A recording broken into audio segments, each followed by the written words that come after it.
Hey you guys, it's Peter and welcome to my channel. Peter, boom, boom, boom, boom, boom, review stuff. And today we are going to be talking about, well, I'm going to be talking about, and I'm going to be reviewing the documentary on Netflix called Don't F with Cats. Now, I have to tell you, so many people recommended this to me, and I didn't really know much about it, in all honesty. I had never heard of this case. I had never heard about these viral videos that were going around and all that kind of stuff. So, before I get into this video, I do want to say the things that I'm going to be talking about are very, very disturbing. So, trigger warning to those of you out there that have, you know, all kinds of issues well, I don't know, that might get triggered by this video. We're going to be talking about viral videos that have to do with animal harm. I'm not going to be talking about them explicitly, and I'm not going to be showing any pictures or videos. I haven't even seen them in their entirety myself. I don't want to. I don't care to. As Tucker comes right over into the screen, I think you all know, if you watch my videos, how I feel about animals, and I'm also a vegetarian. This whole thing was so disturbing to me to watch. But so many, and that was kind of why I was kind of like, why are people recommending this to me? Because they know that this is how I feel. And I had absolutely no idea going into it what this video or what this documentary was going to be about. So, first of all, I thought it was like very long. And I had just finished, okay, let's backtrack for a second. So I have, with my partner Mel, I have a true crime book club. It is currently called Peter's Book Club because that's just what it was called when we started it. But it is going to be changing names here very, very soon. And we have been hosting it for about a year. The book that started this was I'll Be Gone in the Dark, One Woman's Obsessive Search for the Golden State Killer by Michelle McNamara. Probably one of my all-time favorite books of life, and definitely my all-time favorite true crime book.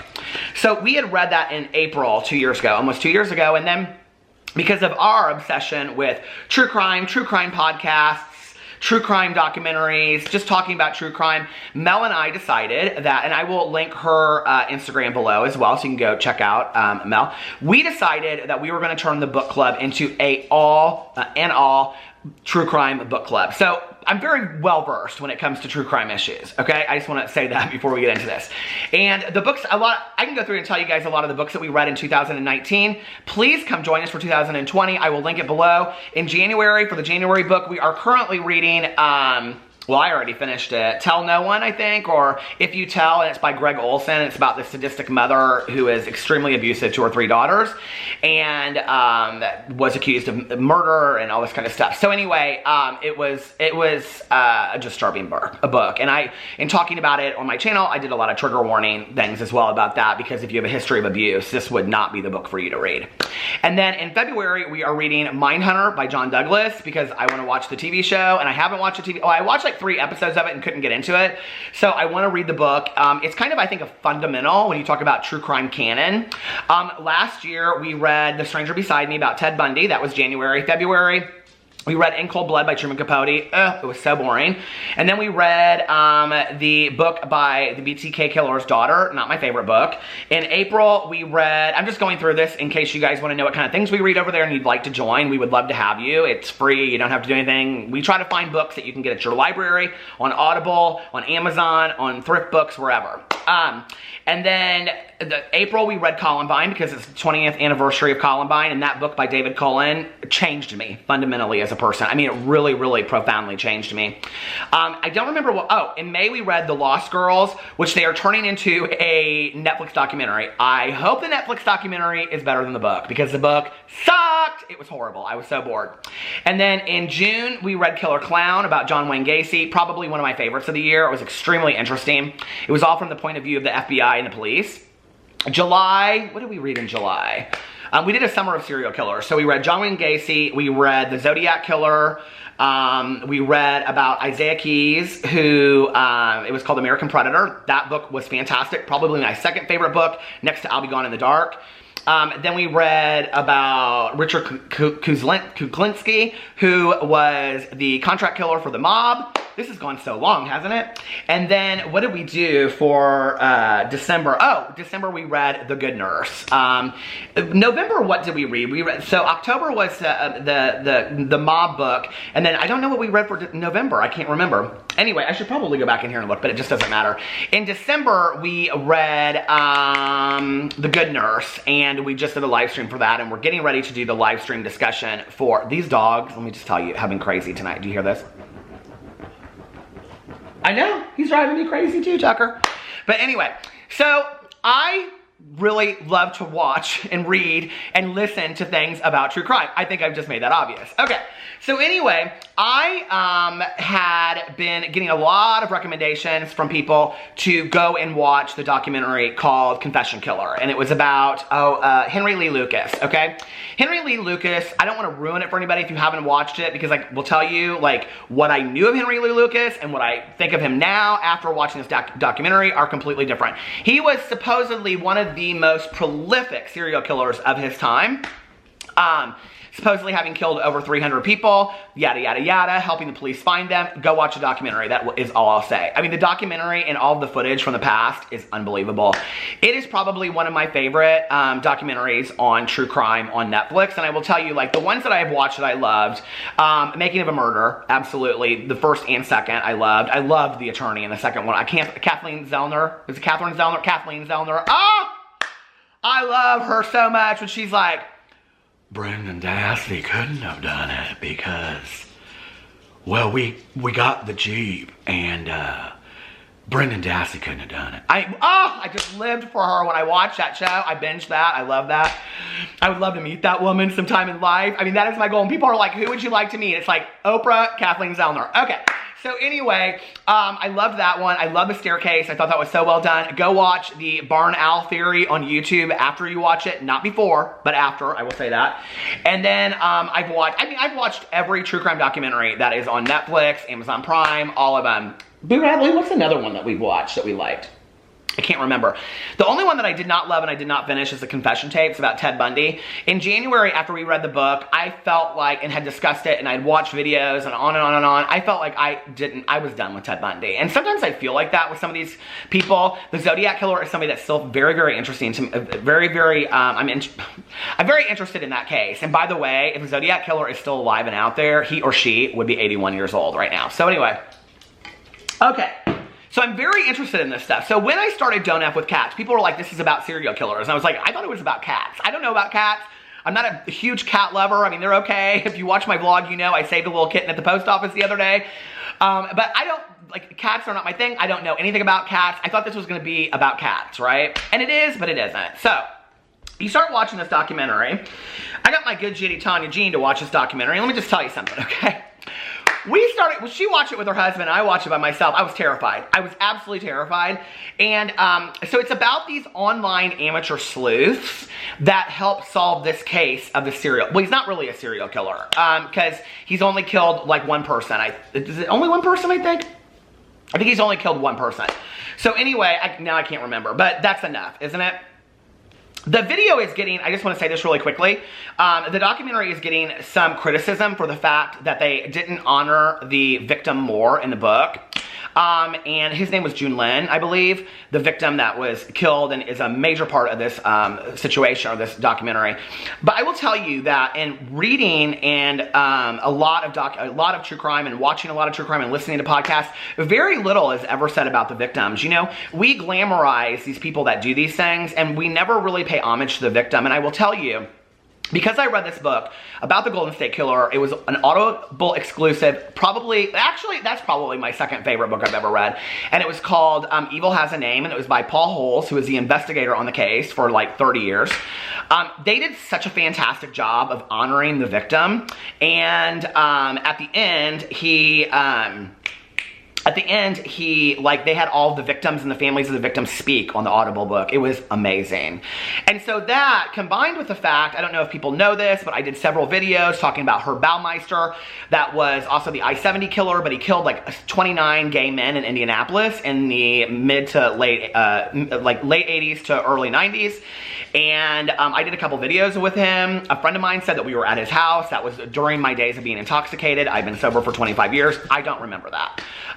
But a friend of mine, or two friends of mine, we went out and we did a paranormal investigation with another group, groups of people at Fox Hollow Farms, which is where the bodies were found. And it was, anyway, as I was sitting there through this whole process, it came to me as we were looking into the pool, which is where he would kill these men. This is very, very sad. This is past interest in true crime. This is about real people. This is real people that have been, like, their lives exterminated. I kept on thinking, you know, as I pulled up to the house, like, this is the last thing that some people saw before the end of their lives.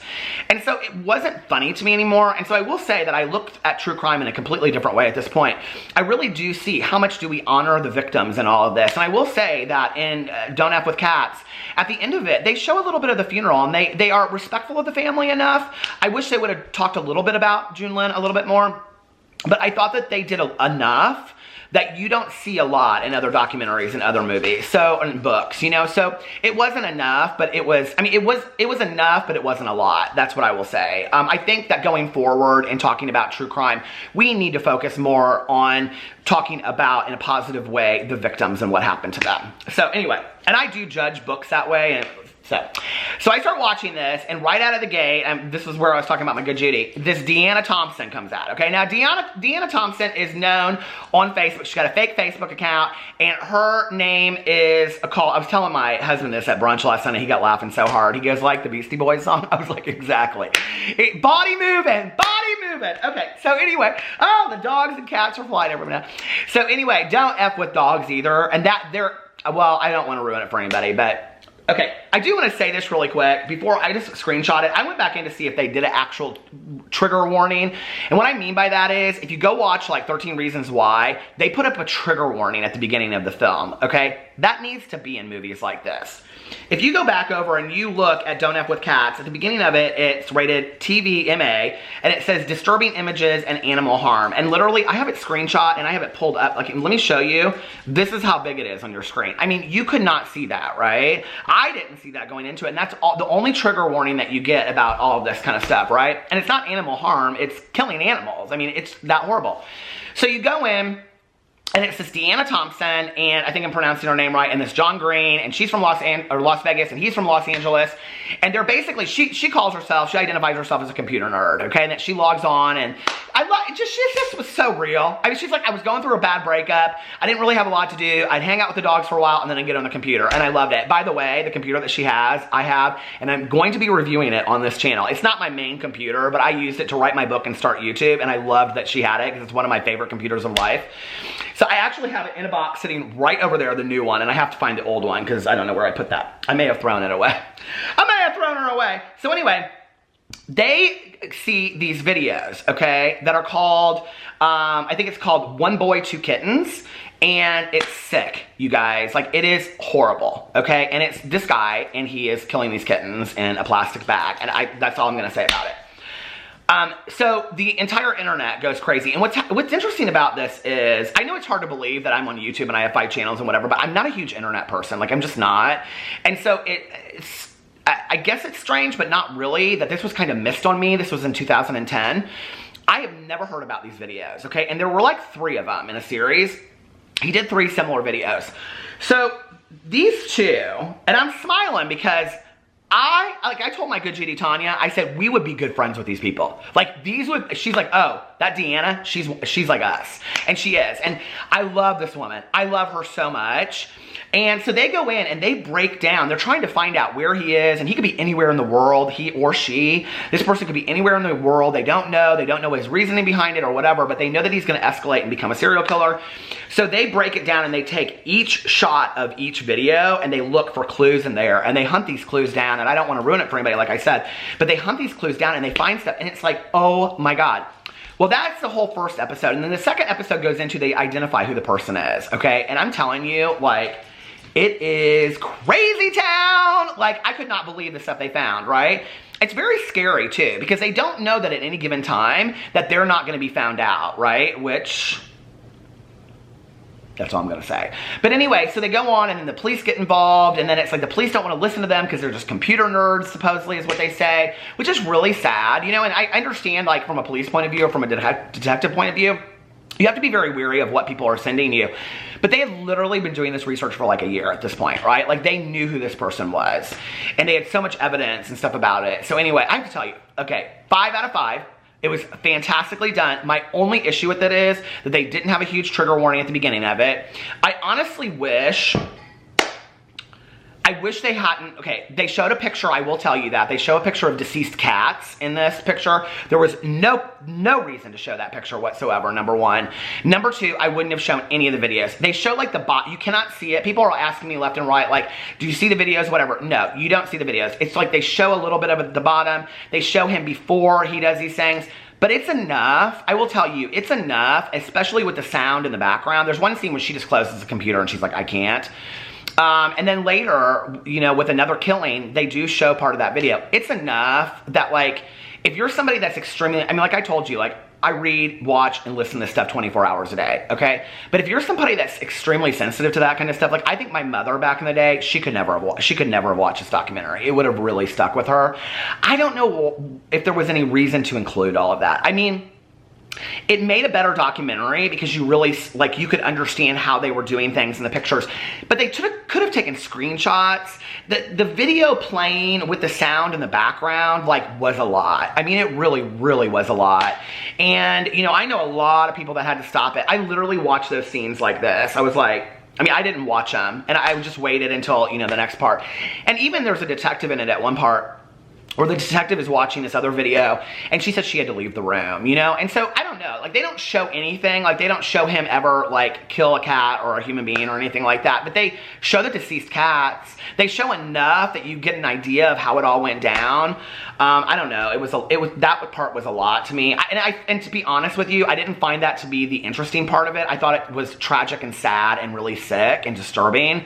What I found interesting was Deanna and John Green chasing this guy down in the detective story. That was what was interesting about this whole documentary, and how it all ended, and then watching it all go down on their computers and stuff. Like, that was what was interesting to me. So there really wasn't any need to put this in there about the cats. And I almost kind of wonder, like, did they do it because they wanted it to get a lot of hyped up attention? They knew people would be talking about it and stuff like that, but that's totally unnecessary, you know? I don't know. I didn't need to know that that was in there or hear it or see it. Sometimes, I'll be honest with you, not watching it, the sound was enough for me as well. But I gave it 5 out of 5 stars. It is fantastic. I will tell you, the Confession Killer, that is fantastic too, about Henry Lee, what's his name? Henry Lee Lucas. Is that his name? Yeah. Henry Lee Lucas? Yeah. Anyway, so those are 2 great documentaries. Go check them out. And if you want to join our book club, come join us below. I will link it. And if you want to, it's on Goodreads. So you can go watch my videos on my BookTube channel, Peter Likes Books. Or you can go and just join it on Goodreads, which is a book app, a reading app. And we have a group over there. Over 2,000 members, might I just add. And I will link my partner Mel below. She does all book reviews on her Bookstagram Instagram. So anyway, I love you guys, and let me know what you thought if you have seen this. If you're not wanting to watch it, if you're wanting to watch it or whatever, let me know what you think. I love you guys. Oh, I will tell you this. If you Google timestamps for this, somebody has put out, and if you find it and somebody can put it below, I will pin it in the comments. Somebody has put out the timestamps for where the scenes are in the video, so you can skim over those parts if you want to watch the documentary but you don't want to see those scenes, which I thought that was really nice that somebody did that. So anyway, let me know what you guys think about all this. I love you, and I will see you tomorrow. Bye.